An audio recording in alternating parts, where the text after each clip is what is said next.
At the high society banquet, my stepsister Chloe publicly accused me of being indecent. I clutched my neck and slapped the tycoon behind me. I told you to be gentle. But you never listen, acting like a dog. Instead of getting angry, the man grinned foolishly. You're right. Honey. It's all my fault. This was my 5th blind date this month. Under the table, I blocked Jake's groping hand with my purse. Meeting his sleazy gaze, I abruptly stood, since Mr. Thompson isn't feeling well. I'll take my leave. My stepmother Audrey protested, Vivi's standards are too high. But Jake's an exceptional young talent. Don't let our family connection ruin this chance. Her manipulative tone made my father frown. Vivian, when will you stop giving Audrey trouble? She hasn't slept well arranging these dates. Chloe interrupted with false sweetness. Handing me wine, sister. Apologize to Jake for our family. I did it on purpose. I smirked. As Chloe's smile froze, she pushed the glass forward. At least toast Jake. My father nodded approvingly. Chloe understands propriety.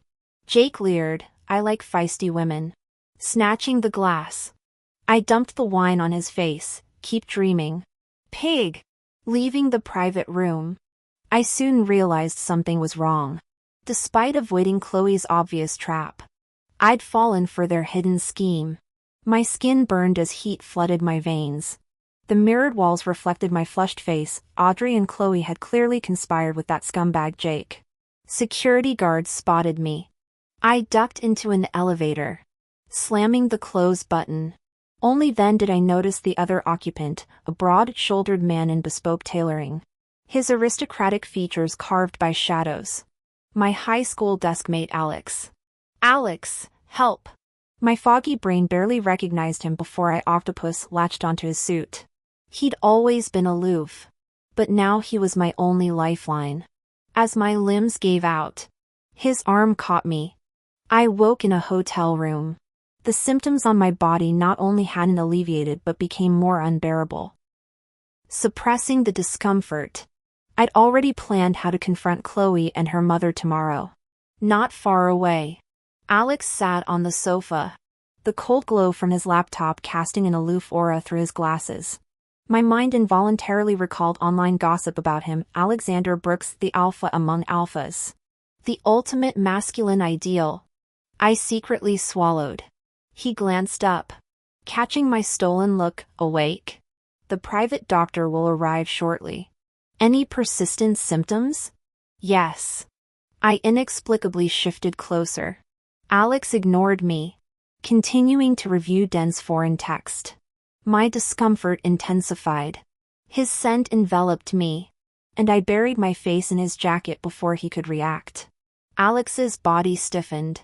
After prolonged hesitation, he pushed me away forcefully. Vivi, he enunciated sharply. Maintain propriety. I inhaled his intoxicating aroma, gripping the hand that pushed me away to sniff. I can't. You smell divine. When I looked up, his chiseled profile blurred. Gradually, only his perfectly sculpted lips remained visible, igniting primal urgency. Let me kiss you. Alex attempted resistance, but I seized the advantage. Alexander Brooks. I asserted. I said let me kiss you. Without waiting for consent, I claimed his lips. Unseen by me. When I uttered his full name, his resisting hand paused mid-motion before removing his glasses. I kissed him repeatedly as Alex remained silent, watching with darkened eyes though ragged breathing betrayed his composure. In my feverish state, trembling fingers found his shirt buttons. He restrained my hands with formal resolve. The doctor's arriving soon. Disoriented, I rejected this. Don't want him. Cradling his face, I stared into fathomless eyes. Alex. I want you. This man infuriated me, making me repeat every request. Alex's protective arm shielded me from the table corner as his gaze turned inscrutable. Finally, he responded, Vivi. Be certain you won't regret this. I nodded fervently. Never. He stood while I clung desperately. His phone's untimely ring pierced the moment. Alex answered one-handed. Commanding, Dr. Sullivan. Double your fee. Come at dawn. Rain fell throughout the night. When I awoke, morning light flooded the room. Alex sat impeccably dressed on the sofa beside the bed. Every detail of last night's events replaying vividly in my mind. I'd actually dared to mess with the untouchable academic deity from high school days, now the unreachable business titan Alex. And I'd practically devoured him whole. Holy shit! My scalp prickled as I stammered. Mr. Brooks. His initially warm gaze chilled fractionally at the address. If I recall correctly, Vivi, that wasn't your initial form of address for me. Baffled, I asked. Then what should I call you? Husband. Sweet merciful heavens. My toes curled hard enough to excavate a 4-bedroom mansion. I can explain. I desperately tried framing this as accidental. Not an accident. His penetrating stare dissected my thoughts. Then I prepared to suggest an amicable parting. You'll take responsibility. His trailing tone carried faint vulnerability. Our family upholds strict principles. We don't tolerate intimacy outside marriage. Under these circumstances, returning home would get my legs broken. I deserved eternal damnation. Sensing my petrification, Alex pressed harder. You promised accountability. So? I gulped audibly. Marry me. Make this legal. Clang went my jaw hitting the floor. My phone buzzed with a document. My asset portfolio. Damn if Alex didn't live up to his reputation as Hong Kong's elite. The staggering real estate holdings and investments screamed old money. But I knew better than coveting what wasn't mine. Alex pierced through my thoughts with laser intensity behind his glasses, delivering ice-cold syllables that somehow warmed. Post-nuptials. You'll hold 50% of all my assets. Since when did fairy tales come true? Zero hesitation. Instant response. Hi. Husband. We exited the registry office clutching fresh marriage certificates. A Rolls-Royce with triple license plates idling curbside. The documents barely warmed our palms before Alex secured them. My return to the Carter mansion wasn't to announce marital bliss. This golden surprise was reserved for dear stepmother Audrey and stepsister Chloe, emphasis on the surprise. Sauntering through the gates, I casually grabbed a paver from the garden. In the parlor, Chloe spotted me first. Dad. Mom. Vivi is finally back. Vivi. Where were you last night? Why did you change your clothes? And it's the limited edition new release from H brand. Dad always favors you with more allowance. Chloe skillfully implied I'd stayed out all night carousing. Mr. Carter's temper immediately flared. Disgraceful. Not satisfied, Chloe kept fanning the flames. Dad. Vivi, she. I took a few more steps forward. The brick in my hand now fully visible. Her eyes widened in shock, the remaining words dying in her throat. What's going on? Mr. Carter turned impatiently from the sofa. Audrey also spotted the brick in my hand. Her face drained of color. I grinned. Nothing. Just came to pack some things.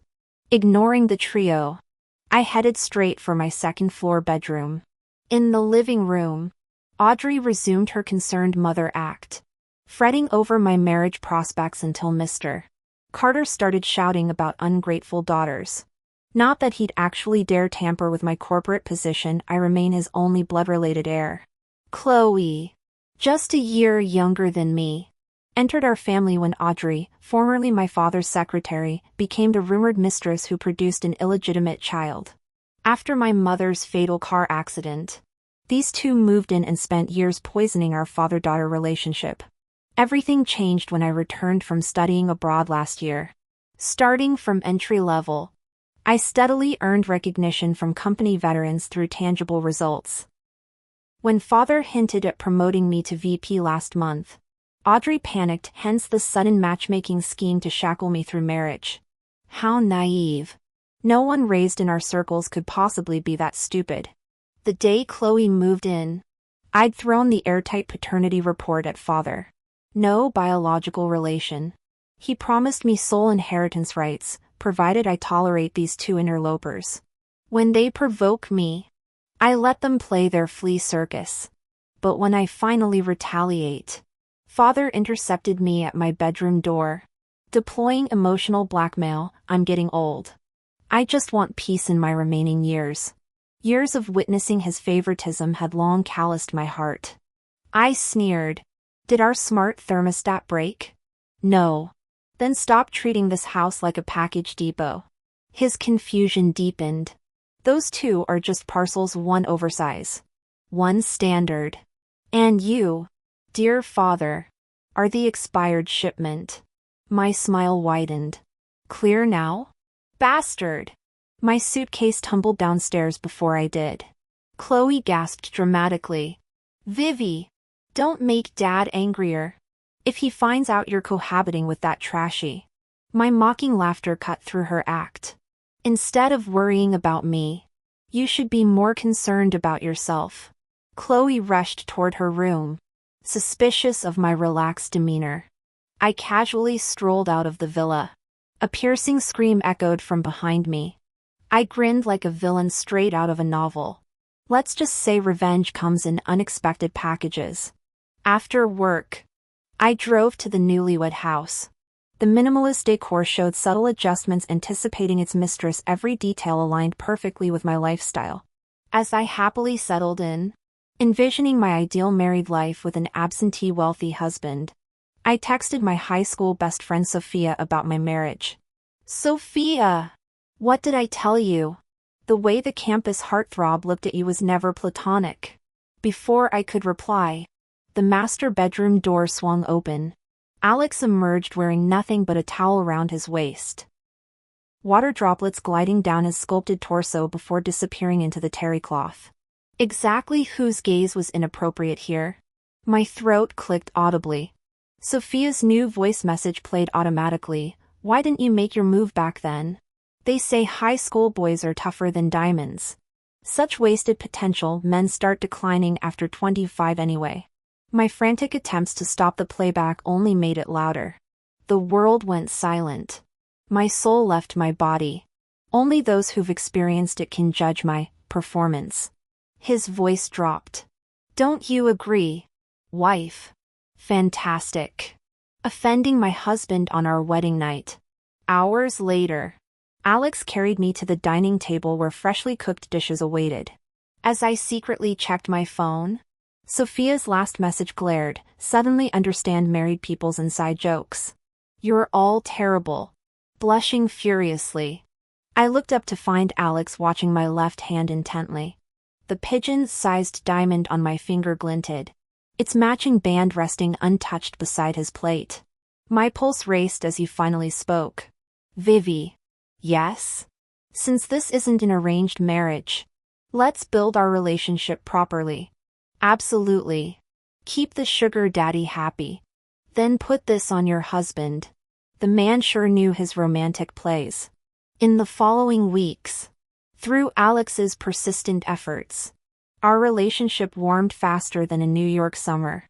Occasionally, I'd still get the fleeting illusion that we were a newlywed couple deeply in love. That was until Chloe posted a group photo on social media with a caption specifically tagging the woman in the picture, screaming over Emily and Alex's epic love story today. P.S. Bet you'd never guess Emily's actually the first love Alex has kept close to his heart for years. The center photo of the 9-grid collage showed the legendary first love and Alex gazing at each other across what seemed like an entire century. Anyone would call it heart-wrenchingly beautiful. The budding feelings I'd recently developed were instantly doused with ice water. I actually laughed in bitter amusement. Screw his family's so-called integrity and spotless reputation. I threw the cufflinks meant for that cheating dog into the trash. He didn't deserve them. Sophia immediately forwarded me the post. The whole circle's been gossiping about Alex having some first love. Thought it was you. But turns out she's been overseas. Men are trash. After ranting, she sent me a reservation screenshot. That Brooks bastard booked my couple's restaurant tonight at 7:30. Let's catch him cheating red-handed. Evidence never hurts. We never made it to the confrontation. Our marriage had been transactional from the start. I had no right to stage such an undignified scene. We changed venues halfway. Sophia owned 10 male model clubs. With the boss herself pulling strings, the most attractive models surrounded me. She practically wanted to hold hands with 10 at once while I downed exotic cocktails. Through drunken haze, a boyish college model sat beside me, claiming to be an acting student different from the usual crowd. Sophia had already disappeared with some hunk. The guy proved considerate, truly the gentle, understanding type my best friend had picked. Leaning against his abs, I sobbed over my dead romance. Alex, cheating bastard. May he stay impotent forever. Colorful lights suddenly darkened as a tall silhouette loomed over us. That familiar voice growled, "Is this how you accuse me of cheating in another man's arms?" Dear wife. Backlit Alex stood with unreadable expression, radiating dangerous energy. I turned away, but he closed in, effortlessly scooping me up. Alex. You bastard. Go find your first love instead of ruining my night. Men bring nothing but trouble. He tried speaking several times before sighing, "We'll discuss this at home." Sobering in his car, I shoved against his chest. Get off me, you dog. Something hard pressed against me. The driver wished he were anywhere else. Alex suddenly chuckled. Reality hit me like lightning. His voice, resonating through the air as he leaned closer, brushed against the fine hairs of my ear. Vivi. Regarding your earlier accusations, I can only prove my innocence. I felt heat flood my cheeks. I waited 2 hours at the restaurant before resorting to alternative methods to find you. I never imagined you had this side to you. I showed my phone's notification bar crowded with missed calls and messages, mostly from Alex and my assistant. The magnitude of my misunderstanding made my scalp prickle. Every accusatory word I'd thrown at Alex at the club now hung between us. Undeniable. His current demeanor suggested anger.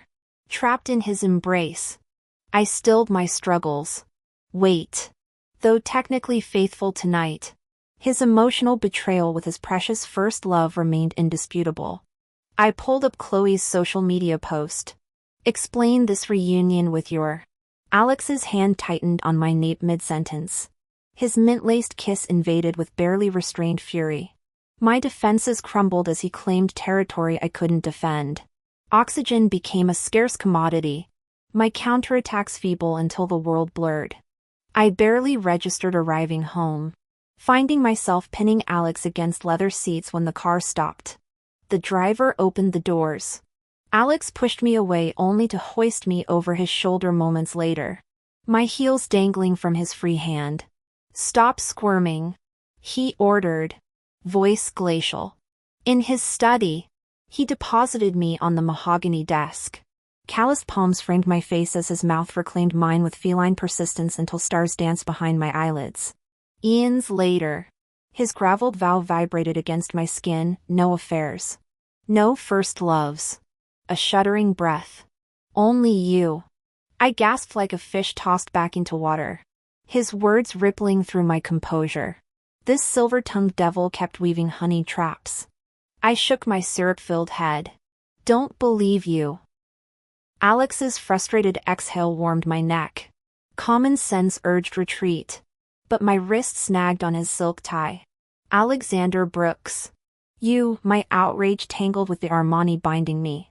He merely adjusted his grip. Stormcloud eyes gleaming. You started this. Vivi. His thumb brushed my racing pulse. We'll finish it properly. The removed wedding ring was slid back onto my ring finger. He lowered his head to resume our previous intimacy. As his lingering kisses trailed down my neck, I tilted my head and suddenly locked eyes with the entire wall of bookshelves behind him. My entire body broke out in goosebumps. Every inch of the wall displayed photos from different stages of my life, official shots of my teenage self receiving academic awards and performing at cultural festivals.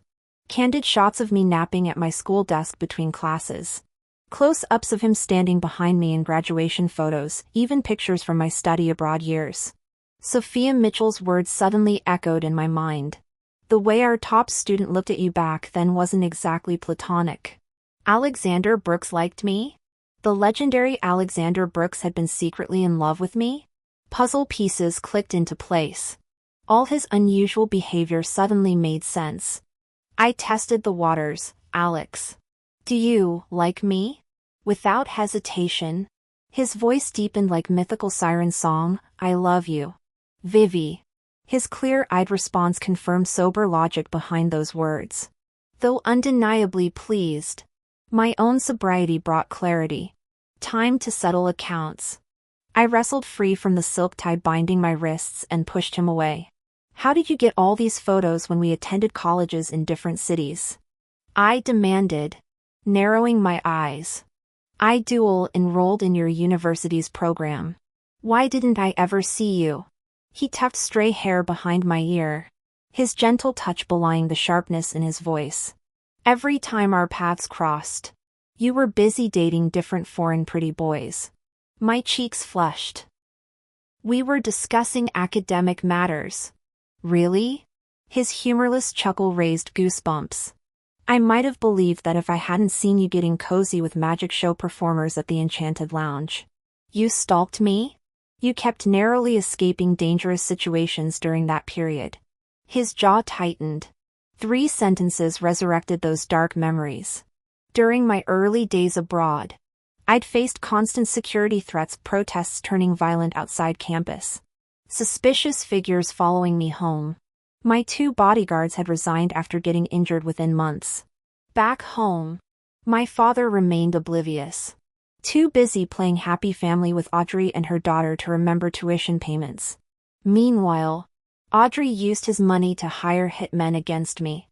For self-preservation, I'd immersed myself in crowded events. This tense routine lasted 3 months before the attacks mysteriously stopped. I'd assumed Audrey's thugs gave up, never realizing Alex had been my shadow protector all along. Such silent devotion seemed out of character for the powerful mogul known for decisive action. I voiced this contradiction. Uncharacteristic emotion flickered across his usually impassive face. You told Sophia I was an unapproachable iceberg, not your type. That you preferred Ryan's sunny golden retriever energy. He spat the last words through gritted teeth. The spacious room was thick with the sour tang of jealousy. I found it amusing that he was actually jealous. Back then, I kept wondering why you'd choose to love a dog over a person. I teased. After all these years, I finally understand. His eyes burned with intensity as I whispered. If you love dogs, I'll be your only one. Alex's kiss landed heavily over my heart. Now this dog will fulfill his marital duties with you. The night proved one shouldn't provoke an angry man, especially one jealous. By dawn, I felt like overcooked fish fillet, utterly spent and unable to move. He pressed a kiss to my furrowed brow. Sleep, wife. The shrill ringtone shattered my exhaustion. My father's enraged voice exploded through the speaker. Vivi. You ungrateful, I hung up mid-rant. The second call came from Audrey. Had she not reminded me? I'd have forgotten today was Father's birthday. Her meticulously planned ambush demanded my presence. Alex had left for work earlier. After notifying him, I booked an emergency styling session. Arriving at the venue, I found Audrey parading Chloe around like prized show horse. Sis. Chloe's saccharine voice carried across the room. Dad's been waiting forever. Whispers rippled through the crowd as my father approached. I wouldn't know I had this daughter if Chloe hadn't mentioned. He sneered. Audrey swooped in with false conciliation. Darling, Vivi's been swamped at Carter Enterprises. It's normal for executives too. Unlike me, the family freeloader. Chloe simpered, batting her lashes. Effective immediately, father declared. Chloe will join as marketing director. The girl practically vibrated with glee. I'll strive to match sister's achievements. Watching their performance, I bitterly recalled my own ascent, starting as team lead. rotating through every department, clawing my way to CEO through sheer grit. Yet in his eyes, my dedication meant disloyalty, my triumphs mere obligation. I didn't miss the avaricious triumph flashing in their eyes. The only concern is that with my father's incompetence, the company might struggle to reach new heights under his leadership. In that case, it's time for him to step aside and pass the inheritance to me. As for his personal opinions, who cares? Vivi. Jake is here. Chloe suddenly grabbed my arm, her eyes sparkling with anticipation. She clearly hoped to catch some revealing expression on my face. Last time we met, Jake said he adored you. What a pity you left too early for deeper conversation. Jake raised his glass to me from across the room, flashing a triumphant grin. I shrugged indifferently. If you find him so charming, why don't you date him yourself? Consider this arranged match my gift to you. You two seem perfectly matched. Two peas in a pod, both scheming vipers. Chloe's face turned livid. The sight of her crumbling facade was truly repulsive. She tried to retaliate, but Audrey dragged her away to socialize. Tonight's banquet, though nominally celebrating my father's birthday, was actually Audrey's husband shopping event for Chloe. A prestigious marriage would become their trump card in the inheritance battle. Compared to their petty provocations, Audrey at least understood strategic maneuvering. I retreated to a quiet corner, only for commotion at the entrance to disrupt my solitude. My gaze collided with the newcomers through the crowd, a direct hit. Alex smiled and navigated through the guests toward me, his assistant in tow. Our obscure corner instantly became the room's focal point. Across the hall, Audrey and Chloe froze mid-conversation, their pupils contracting. Audrey recognized the opportunity. This elegant man represented the youngest heir to the Brooks conglomerate, an entity that dwarfed even the Carter family empire she'd spent decades infiltrating. His rare public appearance meant the Sullivans possessed something he wanted. Whatever his current interest, Audrey would ensure it became Chloe's advantage. Vivi's dead mother had lost to her, and the daughter would fare no better. Beaming, Audrey approached with Chloe in tow. Mr. Brooks, your presence honors our family. This is my daughter Chloe, she's admired you for years. Would you grace her with a dance? Not interested. His reply carried Arctic detachment. Turning to me, he extended his hand. May I have this dance, Miss Carter? As I opened my mouth to accept, Chloe dramatically pointed at my neckline. What's that? Sister. Must you keep angering father? Last time you stayed out all night. He ended up hospitalized. And when my friend saw you alone at the clinic, her voice oozed faux concern. Even if you should take better care of yourself. The crowd buzzed with her artfully ambiguous accusations. My father stood nearby, his face ashen. He'd been coaxed here by Jake. I'll love Vivi no matter what. Jake immediately declared loudly to reassure my father, publicly claiming his status as future son-in-law before the crowd. Their rehearsed drama reached its peak with these drama queens overacting. Noticing faint hickeys hidden along jawlines that even my new makeup artist missed, I cursed under my breath, what a bastard. When the false accusations came, I knew my moment had arrived. Neither of us wanted a hidden marriage, if anything. Alex wanted publicity more than I did. Our intertwined fingers announced to the room, let me introduce my husband. Alex froze momentarily before remembering last night's promise. Smiling sweetly, I backhanded him, I told you to be gentle. But you went at it like an animal last night. Instead of anger, Alex grinned wolfishly, my fault entirely. Darling, our marital affairs require no explanation to outsiders. Chloe froze mid-fake tears while Audrey turned pale. My wife Vivi is legally wedded to me, Alex stated coldly. Any future slander will be met with full legal force from Brooks Corporation. His assistant added, we trust you'll cooperate. Next offense activates our entire legal division. Turning to my father, Alex said, Mr. Carter. I'll cherish Vivi forever. Since you've failed as a father, you'll remain Mr. Carter. As for our previous business discussions, his glacial gaze swept over Audrey and Chloe. I finished coolly. Control your people. It's time to pass the reins. The man who'd oppressed me as father all my life seemed to shrink before us.